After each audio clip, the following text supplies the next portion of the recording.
ओम नमः भगवते वासुदेवाय नमो नमः। जय श्री कृष्णा। कार्तिक महात्म का 10वां अध्याय। पिछले अध्याय में हमने कार्तिक मास के व्रत उद्यापन की विधि के बारे में सुना था। आज हम तुलसी की महिमा के बारे में सुनेंगे। जय हो श्री कृष्ण भगवान की जय।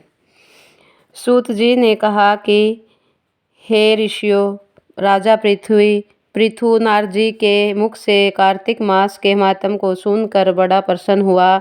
उसने नारजी से कहा कि हे देव ऋषि, अब आप मुझे हरि प्रिया तुलसी की महिमा बतलाइए। तब नारजी ने कहा कि हे राजन, तुलसी जी के महात्म से संबंधित एक दृष्टांत को आप स्मरण करें।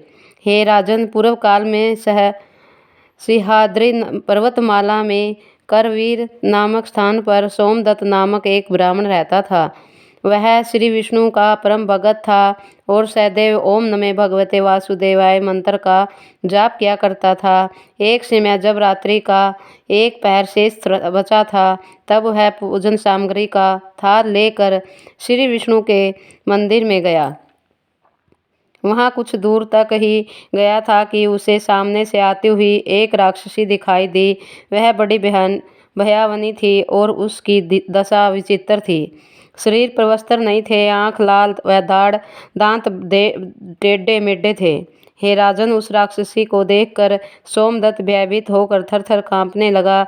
अपनी रक्षा के लिए उसके पास कोई भी अस्त्र शस्त्र नहीं था, इसलिए उसने थाल में रखे तुलसी मिश्रित जल को उस राक्षसी पर छींटे मारे। यह तुलसी की ही महिमा थी कि जल का स्पर्श होते ही राक्षसी के पापों का शमन हो गया और उसका विवेक जागृत हो गया। उसने उस ब्राह्मण से क्षमा याचना की और वापस लौट गई। यह देखकर सोमदत्त को उस राक्षसी पर दया आ गई और उसने उसे वापस बुलाकर उसका परिचय पूछा। तब राक्षसी ने बतलाया कि मैं पिछले जन्म में सौराष्ट्र देश के भिक्षुक नामक एक ब्राह्मण की पत्नी थी। मेरा नाम कलहा था। मेरा स्वभाव दुष्ट होने के कारण मैंने पतिव्रता धर्म को नहीं निभाया और सदैव कलह किया करती थी। मेरे उस पति ने मुझे काफ़ी समझाया, लेकिन मैं नहीं मानी। अंत में दुखी होकर उसने दूसरा विवाह करने का मानस बनाया। फिर भी मेरे व्यवहार में कोई सुधार नहीं हुआ और मैंने विष खाकर जीवन लीला समाप्त कर दी। यमदूत पकड़कर मुझे यमलोक ले गए। वहाँ यमराज ने मेरे भले बुरे कर्मों का विषय में चित्रगुप्त से पूछा। तब चित्रगुप्त ने बताया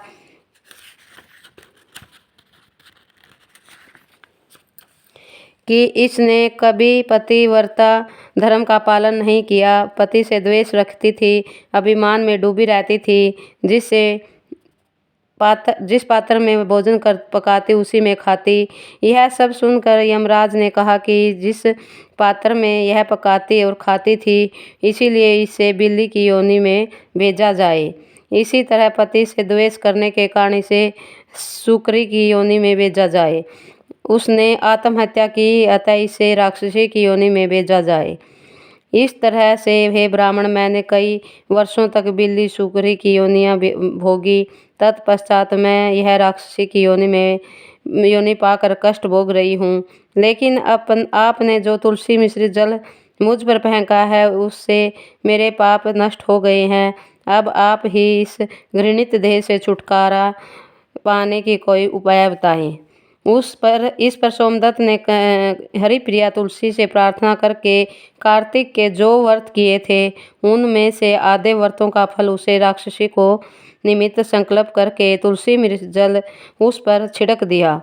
उस जल के प्रभाव से वह राक्षसी सुंदर स्त्री के रूप में परिवर्तित हो गई और हाथ जोड़कर प्रसन्न मन से बोली कि हे विप्रदेव, आपने राक्षस योनि से मुझे मुक्त कर दिया है, आप धन्य हैं। तभी वहाँ भगवान विष्णु के पार्षद आए और दिव्य रथ में बैठाकर उसे यम वैकुंठ धाम ले गए। यह तुलसी की महिमा थी। जय हो तुलसी माता की जय हो। जय हो श्री कृष्ण भगवान की। कार्तिक महात्म का 10वां अध्याय समापन। ओम नमः भगवते वासुदेवाय नमो नमः।